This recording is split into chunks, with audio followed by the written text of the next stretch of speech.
c'est pas bon. Regarde, on t'a dit de rouler dans l'axe, tu n'as pas pu faire. C'est pas tout. Bonjour et bienvenue sur notre chaîne. Aujourd'hui, nous allons vous dévoiler une technique vraiment intéressante, une approche positive pour vous amener à mieux accompagner vos élèves. Aujourd'hui, il s'agit de l'approche positive ou ce qu'on appelle le sandwich psychologique. Le sandwich psychologique, c'est quoi? C'est une approche, c'est une technique constructive que lorsque vous les utilisez lors de vos apprentissages, vous allez voir que vos élèves arrivent à s'investir davantage, vos élèves arrivent à vous comprendre. En quelque sorte, c'est un feedback constructif que vous apportez à un élève et surtout lorsqu'il exécute un élément d'apprentissage, que ce soit en gymnastique, que ce soit en athlétisme.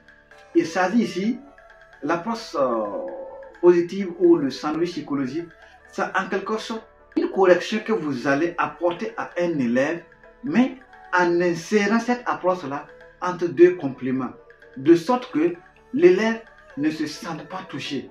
Voilà, l'élève ne se sent pas touché parce qu'il arrive des moments que lorsque nous voulons corriger les enfants, tellement que nous négligeons les premières bonnes choses, nous finirons par, comment dirais-je, mal apprécier déjà l'exécution de l'enfant.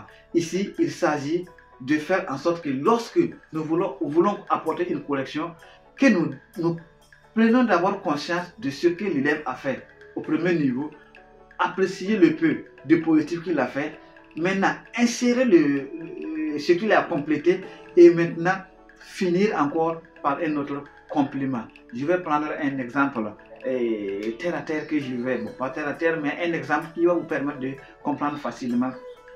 Lorsque un enfant veut exécuter ce qu'on appelle la roulade avant.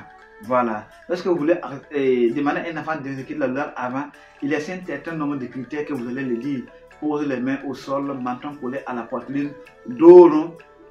Et maintenant, votre objectif spécifique là était que l'enfant puisse rouler dans l'axe et se lever sans l'aide des mains. Voilà. Donc, poser les mains au sol, menton collé à la poitrine, dos rond. Pour vous, ça c'était des critères que l'enfant maîtrise déjà et que vous mettez ça comme les critères secondaires.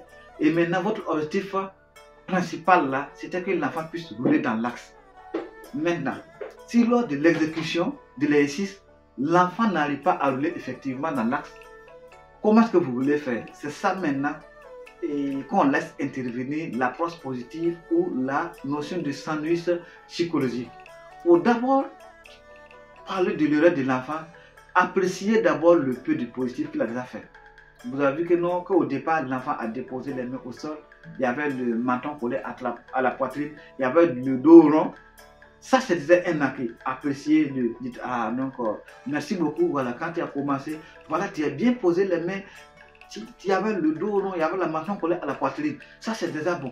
Maintenant, on passe maintenant à là où il n'a pas pu faire, celle de rouler dans l'axe. Maintenant, vous dites, voilà, à ce niveau, tu devais faire ainsi. Par exemple, si tu veux rouler dans l'axe, lorsque tu veux commencer d'abord le roulage, essaie d'abord de fixer devant toi un objet. Tu fixes devant toi un objet. Tu dis, tu vas rouler, se lever et regarder l'objet sans changer de direction.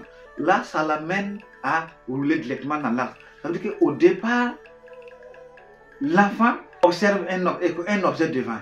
Il roule et il se lève encore et doit regarder là-bas.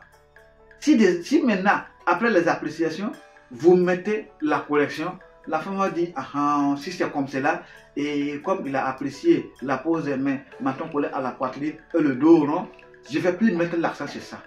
Ici, c'est dit, mettre l'accent, c'est dit l'effet de l'attention.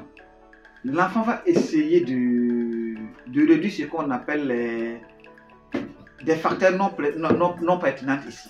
Donc, comme déjà, la notion, comment dire, rouler dans les mentons collés à la poitrine, dos rond est déjà apprécié, il va laisser tout ça maintenant et mettre l'accent sur comment maintenant fixer un objet.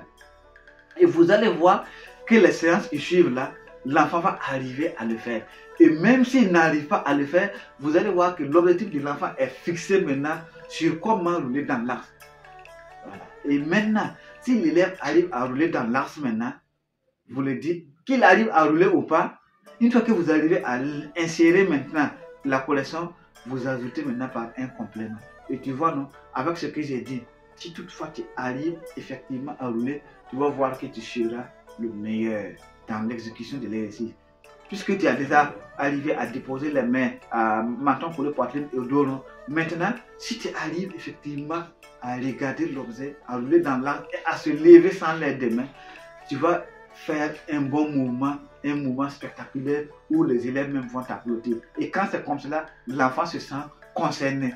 C'est vrai qu'il a fait des erreurs au début, mais vous allez voir que du moment où vous avez apprécié le peu qu'il a fait, vous avez profité, insérer l'observation et maintenant finir par un compliment, vous allez voir que l'enfant va s'investir davantage dans l'activité. Et maintenant, quelle est l'importance de cette notion lors de l'apprentissage?